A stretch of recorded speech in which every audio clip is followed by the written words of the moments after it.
In this video, I'm going to start talking through maybe getting an operating system started for this board. Now, maybe the first thing I'll mention is that I have changed assemblers. So up to this point, up to this video, I've been using Western Design Center's 816 or 65816 assembler and linker for the work that I've been doing. And there's a few things that have kind of not necessarily worked the way I want to with that assembler. So I decided to switch over to a different assembler that I find easier to use. And that assembler is specifically this assembler down here called Retro Assembler. And so that's the one I'm using. I am in Visual Studio Code, and there is specifically an add-in that you can come over here and let's see extensions and Retro Assembler. That's the one that I'm using there. And you can also download a separate independent of this IDE, this integrated development environment. There's a separate Retro Assembler, but I am using this add-in or extension to the Visual Studio Code. And I guess as far as versions on this, as of right now, I'm running 1.109.2 for Visual Studio Code. So that's the environment I'm using. Now, to make that change, I did have to go in and change some of the syntax. For example, how I'm going to set, instead of saying long A, it's now dot setting reg A16 true. Or if I want long A off instead of long A on, it's just flip this to false. For my indexers X and Y, same concept. I say dot setting reg XY16 true or false. So I've got that. Pretty much though, as I go through this, I found that this assembler is a little more forgiving. For example, when I get into addresses and doing a plus and something that I'm going to try to add to an address, the WDC version, you can't have spaces between those different pieces, whereas in here there's more flexibility. I can have some of those spaces. I've also found that in the WDC assembler, and this is likely something I'm not doing correctly, so I'm not saying that this is the assembler's issue, but I was finding that the opcodes I was getting after assembled weren't necessarily always matching what I'd expect as far as long or short type of an opcode or jump type of thing. And there were a lot of special sequences or characters I'd have to put in, like less thans and greater thans all over the place to make things work the way that I do in this assembler, the Retro Assembler, without any of that extra stuff. So it let me go in basically and strip out a whole bunch of greater thans and other things like that. It also handles long jumps or this long branch, handle long branch true. I can just set that, and it takes care of some of that organization for me, and I don't have to be as worried about getting things as close together in my actual source code. So no dings there on the Western Design Center's assembler. It's just I find this one, the Retro Assembler, a little more forgiving for me personally. Now, one downside to this is I don't get a nice listing file, and it doesn't have an option that I see to create a listing file. You can output the primary labels and addresses, but the listing file created by the Western Digital assembler is quite nice to really debug what's going on. So that's something I still have to look into and see how would I get that same thing out of this assembler instead. But I did find that making the switch over to this, it took a little bit of time to get things converted over, a few things here or there, syntax-wise that have to change, but pretty much I got that switched over, and it is assembling just fine. So then the next thing I wanted to do is get fonts going. So, here's my system. Here on the left, I got this little keyboard I've been using. I'm going to go ahead and just power it up. And, up to this point, I've had this LCD. So as I type, I write things to it. I can also go to my computer, and I've got this terminal screen, and I can write to it and also capture input from it. But I wanted to get to the point where this screen here, which has a resolution of 480 by 320 by 2 bytes of color, that I can actually start writing to it in characters. Up to this point, it's really just been graphics. I've drawn some rectangles and a little ship that flies across. But I really want to be able to, use it as a screen with character support. So I've added that character support, and I'm going to flip to a different camera here that's just zoomed in the best I can to that screen. So when the system now comes up, this is what it comes up to.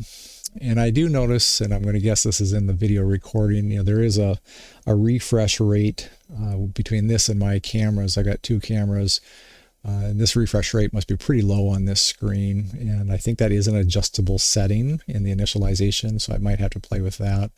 So if you see that flicker, if I'm looking at the screen itself, I don't see that. It's just through the camera pickup that those frequencies are not synchronized, and you get that type of an effect. But what I can now come in here and do is, type now. So if I type, hello world, I can see that output showing up on my screen just fine. And I thought I would just walk through at a really high level the pieces to make that work. And then I'll maybe build on that here as far as an entry point into a lightweight operating system. If I jump over to my code, I have just a quick rundown. The code hasn't changed as far as this main file dramatically, but I have been making changes. I have continued to do cleanup. But the work that I've done in this specific iteration compared to the last video is I've added, I do have an EQs file, and I believe I had that before, but I've also added a vars file, and I've moved a lot of my variables over to that so that they're not in the primary up at the top here. So that cleaned that up a whole bunch, and then it gets me right into my org. Now, when I made this move, I did change my org to start at 8,000. Previously, it was at 18,000, which was essentially the top quarter of my ROM. And if I jump back over here to my ROM, it's 128K. You can only use 32 at a time. And I was using the top 32, which is kind of the default that this little board here would be using. But that also meant that in my code, you would see 18,000 instead of 8,000, which is 8,000 is what I really want it to be, because that is what the system sees it as. Even when I program it at 18,000, I just have to make sure I look at the upper quarter of this chip and it's seen as 8,000. Anyways, I had put these dip switches on this board so I can select which of those four different chunks, the lowest 32K, the next one up, or the top one. And I flipped that now, so it's now looking at the second chunk, which is starting at 8,000 physically on this chip, and that's also the address decode for the 265. So that works out really well. So over here now in my assembly, I'm just going to tell it you're at 8,000, and that is going to be accurately what it shows up as over here, which is very handy. So I do have that set up. I did have to set up, an org 0000 and just put something there so that in the output it does create this space down here that's unused in the ROM. But then my main ROM will show up here at 8,000 for its address. I've got those includes up here for the EQs and the vars. I've got I did rename my start to start 265 and main 265 and halt 265. Those names by themselves, this assembler just gives a warning and says, well, that's not a very good name. So I just made it a little bit more unique as I was working on this. And then I have some interrupt handlers down here at the bottom. And if I get through all of that, then I get down to an include, and there should have been a bunch of includes here. So right up here too, I missed those, but I'm including all these files. So tone gen, that was from the last video. UART I had done previous to that. PS2 keyboard and the 1602 LCD. I've been working in and out of that throughout the videos. A bunch of changes I did make to that though here, and I'll talk through some of those at a high level. And then I've made a bunch of changes to the assembly file for this TFT screen that I'm using. And then there's some PIB stuff that I had done previously. I'll come back to that when I get my second board up and running. And then I added a new file, and I don't know why there's a space here, but I'll take that out. os.asm, and I'll talk through the beginning of an operating system. I'm going to use that phrase very lightly. But kind of the beginning of a monitor / really lightweight OS is what I'm looking to build. But then after I include my ROM data down here also, which I have a file over here that has a bunch of different ROM data in it, and I'll be jumping into that in this video. Then I have my different interrupt handlers like I've had before.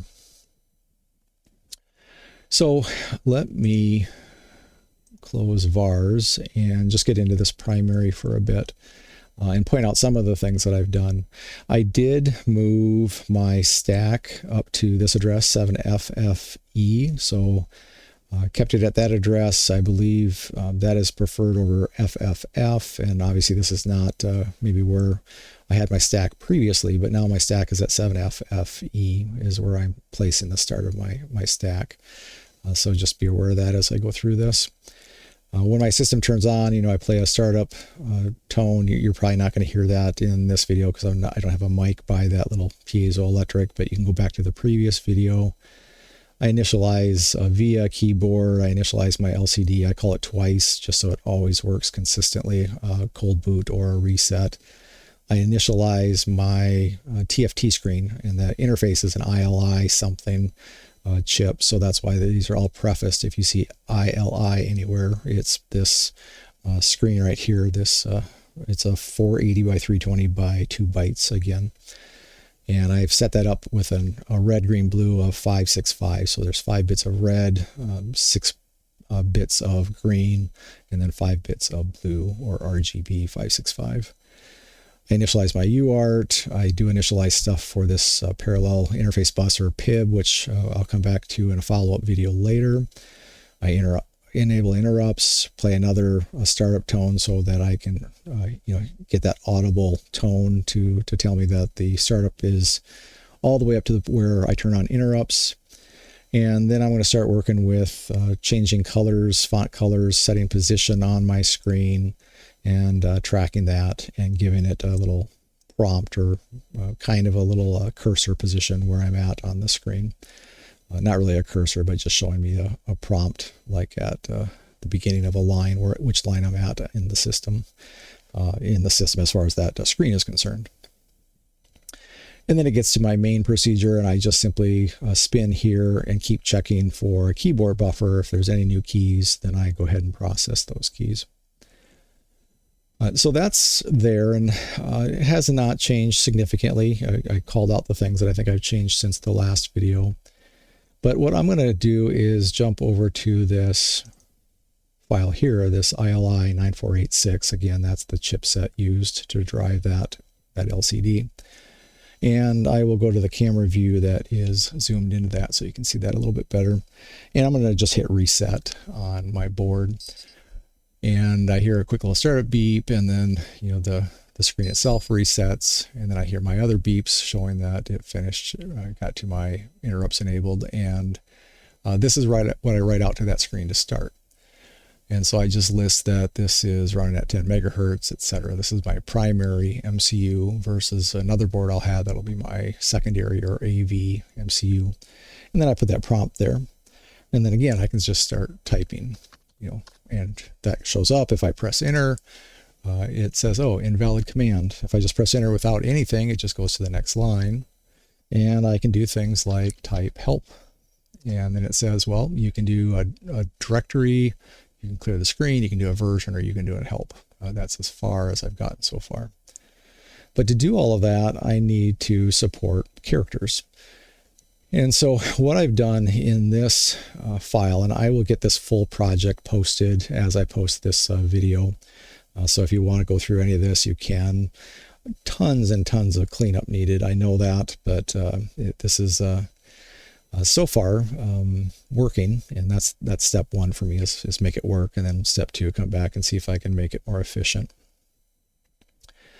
But in here, you can see the different routines that I have set up. And I won't go through all these in detail, but there's an initialization. I did cover that a while back on a video focused on this screen. And so if you want to read through that, I have added some stuff to it since the last one, but there's a whole bunch of stuff here that just configures the screen.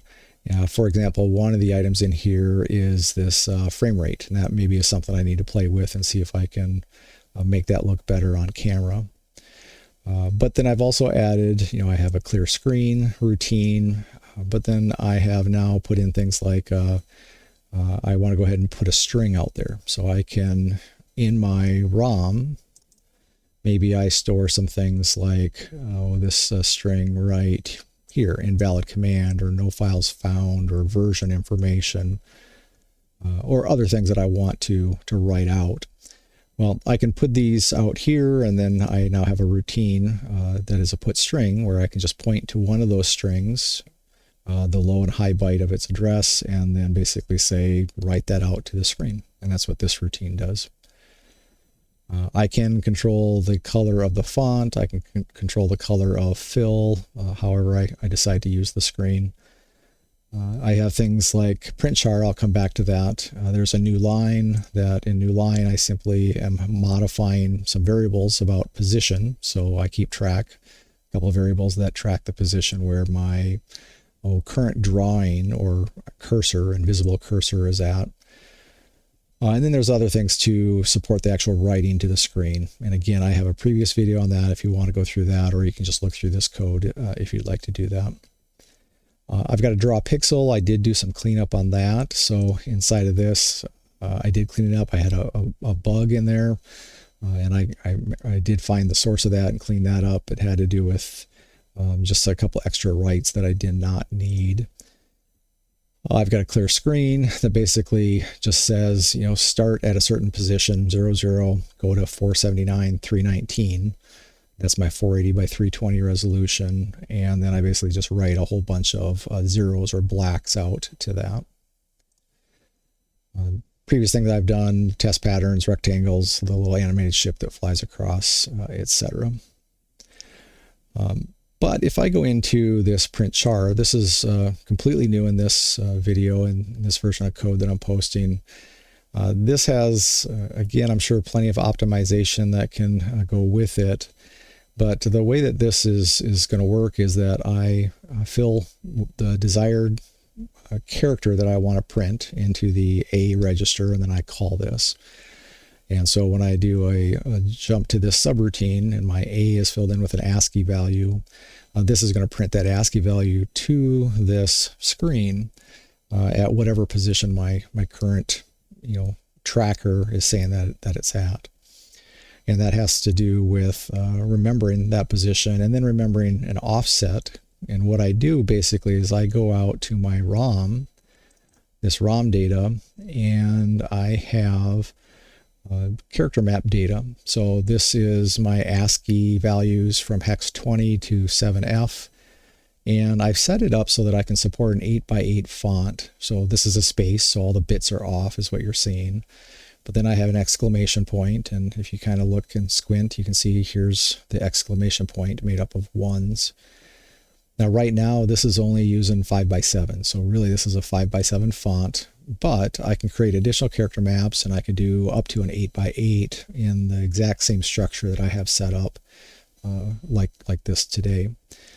And so if I keep going down, I can see, okay, this is a $sign. And again, you kind of have to squint, and can you see the $sign in there in that 5x7 space? And I can work through all the different characters, and you can see there's a lot of character data. And then I've got other things like spaceship data and whatever. So in my routine over here, then I have to go over to that character map. I have to find the right character based on what actual ASCII code am I trying to print? And then I run through the data in that little 8x8 block, or I read 5x7 of the 8x8, and then basically fill in those pixels or skip pixels if it needs to be skipped. And that's going to allow me to support transparent backgrounds later when I get to that. And I shouldn't say transparent backgrounds, but the number I can put on top of a graphic, for example, and it's not going to block out the entire space for the font. It's only going to write the character or the dots, the pixels that are used for the specific character. So I've got a routine here, and again, you can kind of peruse through that. I already have a list of things I want to do to make it better, but this is where this version is at. But that gives me the ability to basically print. So I've got my initialization, I've got print char, and then things like I want to go to a new line. And and track all that accordingly. There's a bunch of variables to support that, and I have this vars over here, and I can see, right here are all these different variables that I'm using. In the old assembler, I would have done this .blkb to set aside memory. Here, I just am kind of manually tracking. I want this thing at this address, and this next one at this address, etc. And I'm just kind of controlling where those should be at. And I probably have some optimization to do there. So that gets me to the point where I can come over here and I can type, and again, see that out on my screen. So that got me to the point where, okay, keyboard's working. I've got this 2-line 1602 LCD that's working. VGA, that VGA 320 by 240 VGA I had previously working, and I should have that back in the system hopefully in the next few weeks. We'll see. But this screen here now, I can do quite a bit with this. So then I want to start to get this operating system type of functionality going. And to make this happen, I'll point out, since I'm in vars here, previously I had some things that support, just, I guess, character data, keyboard data in the first place. Having a buffer for when I type keys. If I type faster, then I can process and do something with them. They're at least going into a buffer. And I've got 16 words, so I can store up, queue up some keys. It doesn't seem to matter though, as I can type as fast as I want, and the system keeps up with my typing. But I've also added these. I've added a command buffer and an index. And this is going to keep track of all the keys I hit until I press enter. And then I'll be able to look at what's the sequence of keys that I had typed, like dir, and go see if that matches, a lookup or some code that says if the user typed dir, do this processing. If they type cls, do some different processing. So in my keyboard routines over here, I did have some work to do there. So I've got things like key pressed. And again, I'm not going to go through this in detail, but you can come take a look at this. And I do have in my primary, there's an interrupt handler, and that really quickly tracks, what key scan code was pressed, turn it into ASCII and put it into a buffer. And then in my main loop, I'm constantly processing and cleaning out that buffer. And when I'm cleaning out that buffer, that's where I can come into here and say, okay, there was a key that was pressed, do something. Well, I've now added a check for the enter key. So if enter was pressed, then I do some things. I want to print a char to the LCD if it wasn't enter. And then I want to do some stuff with my PIB, and I want to print out the char to my TFT LCD. But if I press enter, I want to come down to this down here. And with this, then I can basically figure out what was the character I pressed, make sure that goes into this command buffer, and I write it to a command buffer, and then I run to this execute command. So I've done an enter. Before that, maybe I typed dir. So dir would have been in my command buffer. I then come in here and I put a 0 at the end of that, saying it's a dir, and then kind of a null character, a 0 character, so that I can run over to this execute command and I can read through this buffer, pull out the dir until I get to that 0. And that then tells me, okay, do something that makes sense if the user typed dir and pressed enter. So then on my OS, I've got this execute command. And I set up these down here just to say I've got 4 different ones I support: a directory, a clear screen, a version, and a help. And I just say, what am I looking for? What is acceptable for the user to type? So if they type dir or cls or ver or help, I want to match to those. And in here, what I'm going to come in and do is basically go do a comparison. So figure out what is in the command buffer, what is the user typed before they pressed enter, and then go do a comparison with these. And if you match, then do something. So if I just kind of look through this for a second, I come down here and I say, well, load up the CLS command, so that, that string down below, and then compare it with what is currently in the command buffer. And so there's a little routine down here that will support that. And this then goes through and does the comparison. And at the end, I know that, yep, this matches something or it doesn't match. So I'm really trying to compare two strings. And when I do this, then, I'm going to say, well, first of all, look and see if it's the CLS command. If it's not, see if they entered a dir command, if not a ver command, if not a help command. And I suppose you would want to put these in the order of likelihood of them being used, most common to least common. And then if there is no match, what do I do about it? Or if the length of the command buffer is essentially 0, that there was nothing in there, then basically I know that someone just pressed enter and there was no command that they typed before that. So this routine lets me check that did they just press enter by itself, or did they do a CLS, dir, ver, or help, or did they do something outside of that? And then if they did something outside of that, I'm going to change the color. I'm going to go grab a different string, this invalid string, which is over in my ROM data. And I'm going to print that out. It's going to say invalid command in red. Again, when I'm doing colors, it's 565, so red, green, blue. And so here I've got the 5 red bits turned on. That would make a red character. And then if I do match one of those, I then have these that I can jump to. And what do I do if you say CLS? Well, I clear the screen. I then set the position that I'm tracking back to 0, 0. If you do a dir, I'm going to go out and just for now, this is a placeholder, I'm going to say no files are found. So I have in my ROM data, this string over here, no files found.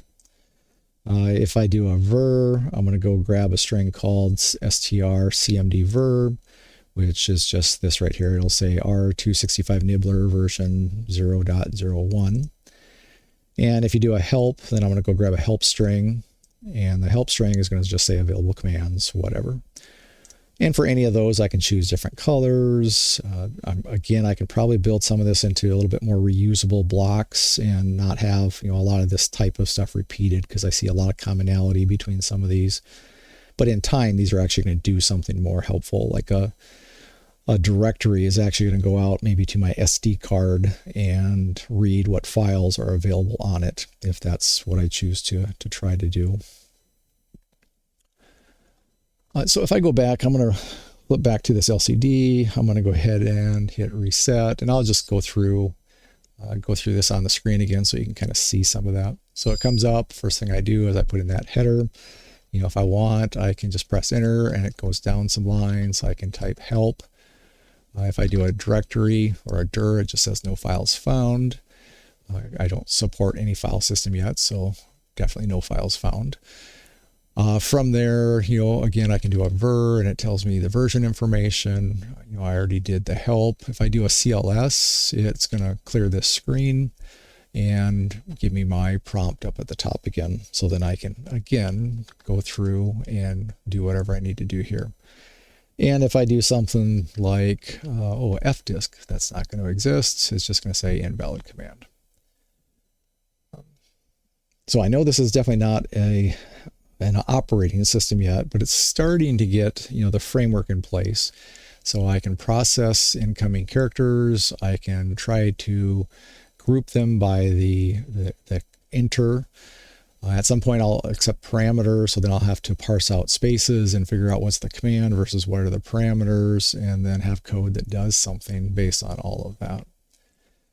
But the skeleton is there now, so I can collect input, I can discern what the user entered, and then I can do something based on that. And if I back out here on this other camera, I've got an SD card over here I want to work with. I've got a real-time clock I want to work with.